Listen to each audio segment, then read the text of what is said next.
depois desse vídeo, tu nunca mais vai ver a figura do Espírito Santo da mesma forma.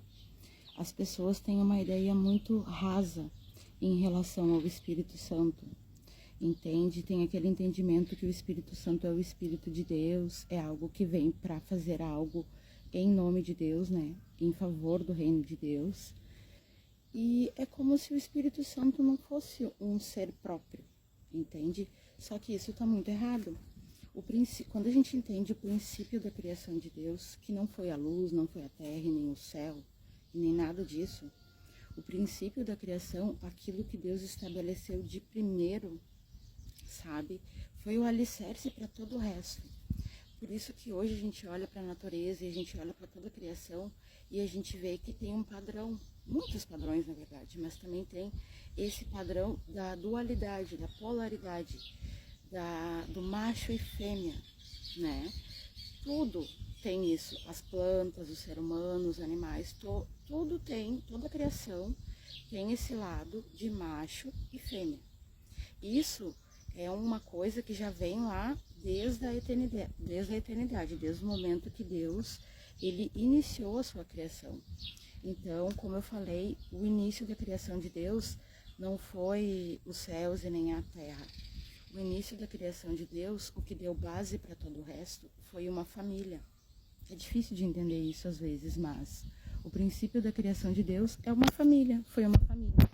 Quando a gente olha lá para Gênesis, para o Éden, a gente vê quando Deus vai formar Adão, ele forma Adão e tudo mais, põe no jardim, e ele diz, não é bom que o homem seja só, né? Far-lhe-ei uma ajudadora que seja idônea. E alguém que seja semelhante, que vai ajudar, que vai contribuir. Então Adão, ele entra num sono profundo e de dentro de Adão, Deus tira algo que vai formar Eva. Então Eva, ela nasce a partir de Adão, ela sai de dentro de Adão. E isso já é um espelho das coisas que aconteceram. Então Deus, de primeira, antes de criar qualquer coisa, de dentro dele, ele tirou uma parte, ele tirou a ajudadora, que seja idônea, ele tirou a auxiliadora, ele tirou o lado feminino, o lado que representa muito a alma também, as emoções. É muito difícil tu ver alguém falando que o Espírito Santo, ele tem esse lado materno, esse lado que complementa Deus. Porque as pessoas têm um conceito que Deus, ele não pode ser masculino e ele não pode ser feminino, porque ele é Deus, então Deus, ele não está preso em sexo e tudo mais. Porém, enquanto Deus se apresenta para a humanidade como Criador, como Deus, o El Shaddai, o Deus dos exércitos, o soberano, o Eu Sou, até aí tudo bem, tu dizer que ele é uma energia, que ele é uma força, que ele não pode estar conectado a masculino ou feminino.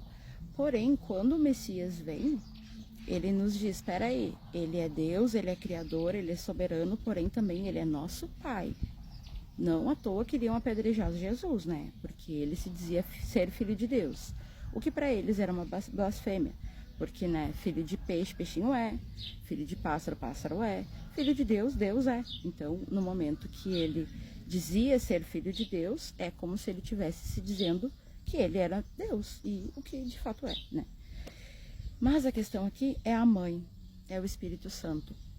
Quando a gente olha para a figura do Espírito Santo, a gente percebe que ela tem sim esse lado feminino, que ela tem sim esse lado materno. Qual é a maior função do Espírito Santo na nossa vida? Nos gerar a imagem do Pai. O Espírito Santo é aquele que dá gemidos inexprimíveis. É uma mãe, entende? É um consolador, é o Espírito Consolador, porque é uma mãe, entende? E eu não sei como que é tão difícil para as pessoas entender que o céu é como na terra. E o mesmo padrão que foi feito aqui é um espelho de lá. E aqui a base de tudo é a família.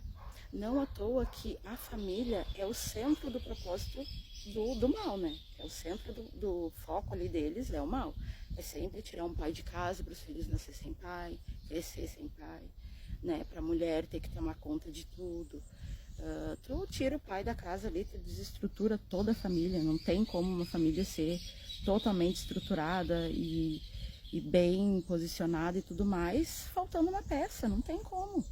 Então, a gente vê que hoje em dia o mal ele trabalha muito astutamente no sentido de corromper, de destruir, de quebrar aquilo que é fundamental para Deus, que é o alicerce de toda a criação, que é a família.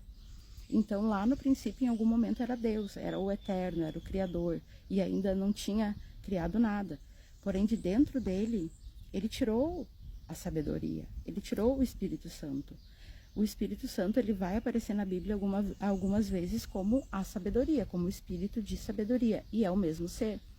E o texto que a gente vai ler agora vai deixar tão claro que a sabedoria é a mãe, ela mesma vai falar, não vai ser eu só vou ler o texto, mas quem fala é ela, em Provérbios 8. Ela vai deixar claro aqui que ela é a sabedoria e também vai fazer uma conexão com o Espírito Santo, como ela é o Espírito Santo. Então, como eu falei, o princípio, a base, o fundamento da criação de Deus é a família. De dentro dele, ele tirou o lado feminino, ele tirou a dualidade, ele tirou a mãe, o Espírito Santo, a sabedoria. E nesse texto ela vai deixar muito claro isso, então quem não entender isso, infelizmente, vai ficar de uma forma rasa. Mas, como eu falei, o Espírito Santo é a mãe, é quem gera, Deus é o pai, isso é óbvio, todo mundo sabe. Só que as pessoas aceitam Deus ser o pai, Jesus ser o filho, mas não aceitam que tem uma mãe, entende? Ah, não precisa de mãe, precisa sim, tem mãe e tá aqui, Provérbios 8. Em Provérbios 8, lá no capítulo 22, vai começar a falar da eternidade da sabedoria. E esse lado aqui, verso 22.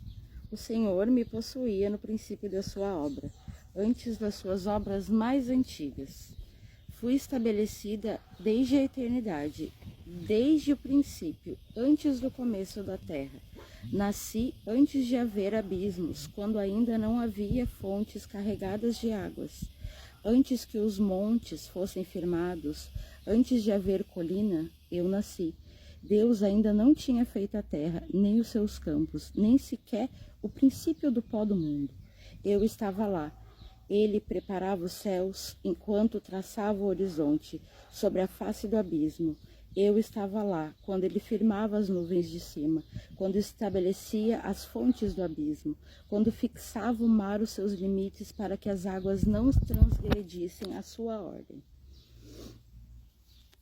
Quando ele compunha os fundamentos da terra, eu estava lá. Eu era o seu arquiteto. Dia após dia, eu era a sua alegria. Divertindo-me em tempo todo na sua presença, divertindo-me no seu mundo habitável e achando alegria junto aos filhos dos homens. Agora, meus filhos, olha o que ela falou aqui. Será que ela é a mãe? Agora, meus filhos, escutem o que eu digo, porque felizes são os que me guardam, que acham os meus caminhos. Ouçam os meus ensinos, sejam sábios. Feliz é aquele que me ouve, vigiando dia após dia nas portas, esperando a entrada da minha casa. Pois quem me encontra, encontra a vida e alcança o favor do Senhor.